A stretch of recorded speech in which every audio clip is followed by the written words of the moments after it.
Hello and welcome back. Thank you guys for watching last video, and today we are going to be making a how-to video. Lots of you guys requested last video that you wanted to know how to do this. How do you get all this cool stuff in the mail, and how do you make a binder like that? And that's what lots of people said last video. And that's what they wanted. So this video, we are going to find out how to make a flat ranger, where can you find one, and all other stuff like that. So I hope that you enjoy, and comment below what you get back in the mail if you do decide to make a flat ranger. So thanks!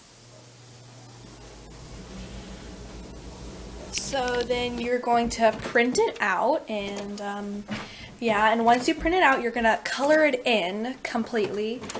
Like one of my siblings, when she made her first flat ranger letter, she just colored in the skin and that was it. And I'm like, you can't do that. I mean, you could if you wanted to, but that defeats the whole purpose of you printing this stuff out. So, yeah.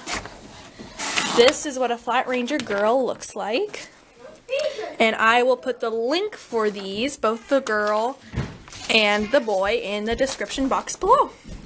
Let's get it. And so afterwards, this is what my fully colored in ranger looks like. Yeah, and I cut her out, and you could cut her out very precisely all along the lines. And but when I first cut her out, I was way back like a whole year ago in 5th grade. I didn't like cutting along the lines. And so when I did that, I found it was much more useful because there's more space to do stuff. And I'll explain to you in a moment after I show you this. So on the back, you'll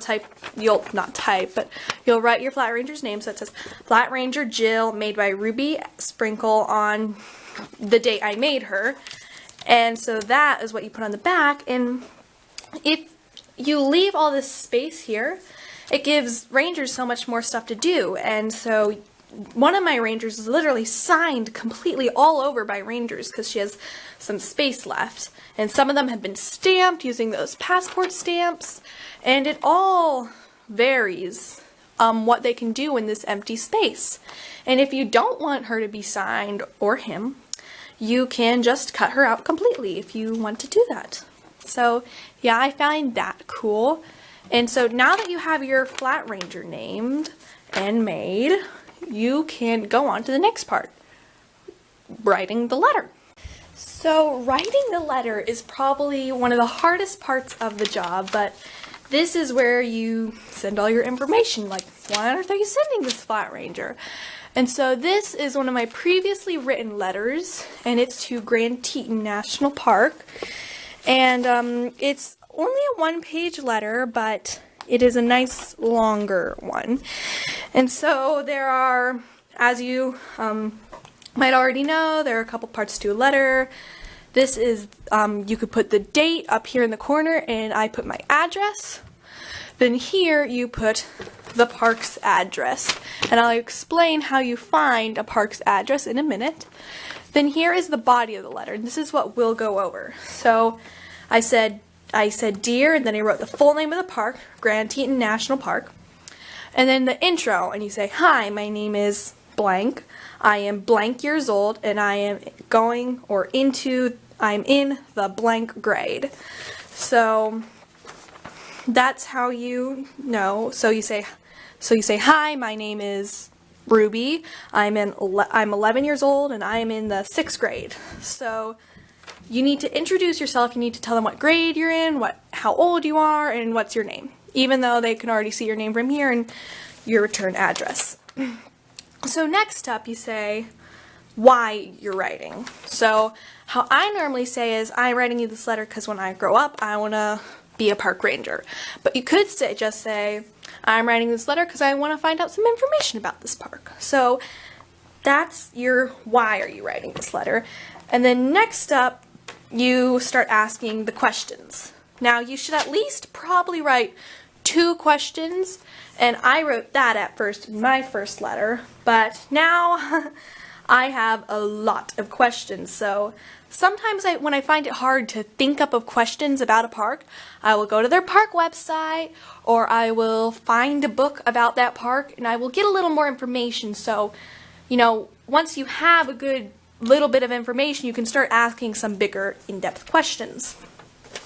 So then once you write all of your questions that you have about that park, you thank the ranger. You go, "Thank you so much for your time," because lots of rangers put a lot of time into these letters. And then you can also ask for some stuff. I don't like asking for too much stuff, because, you know, it seems like I'm only writing this letter to get stuff back, not just to find information. But, you know, I might ask for like a junior ranger booklet or a stamp, and they pretty consistently send me that stuff back. And like sometimes you could ask for, say, a postcard. You could ask for really anything. Sometimes I even go bold enough and I ask for a pencil. Some parks, if you have watched my last video, sent me back a pencil, which is always so cool. And so they normally don't send you back that unless if you ask, but some parks are real nice. And so then you sign your signature. You say "sincerely," or as I put here, "yours truly." And sometimes if I'm feeling in the mood, I will write my ranger's signal. So this is Flat Ranger Gertrude, because that's who I used to write this letter. And so right now here with me is Flat Ranger Jill. And so that's basically a letter, and then you fold it up, and you put it in an envelope with the park address. And that's what we're going to be looking at next. How do you find the park address? So once you've picked your park, how on earth do you find all this information about it so you can write your letter? And so now we're going to be learning about how you find the park's address. And this step is fairly simple, actually. So you go to your search browser. I use Google, and you simply, literally, whatever park you pick, you just type in the name. You don't even have to type national park. I can assure you it will come up. And if it doesn't, just type out the full name of the park. And then when you look for it, you don't want to find like "plan your visit" or something like that. You want to find the one that says the full name of the park, and in parentheses says U.S. National Park Service. That is the National Park Service website of that park.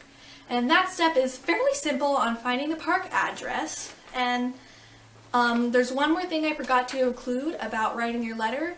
If you would like, you could include your email address if you have one, and the parks will email you lots of cool stuff. And that is also cool, getting an email from a park ranger.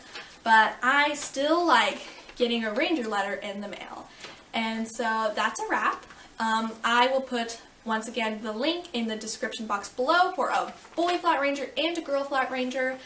And I hope you enjoyed this video, and I hope if you have any more questions, please ask me on how you write a Flat Ranger letter. And that is really how you can get the basic stuff done. And yeah, that's a wrap. Thanks for watching, guys.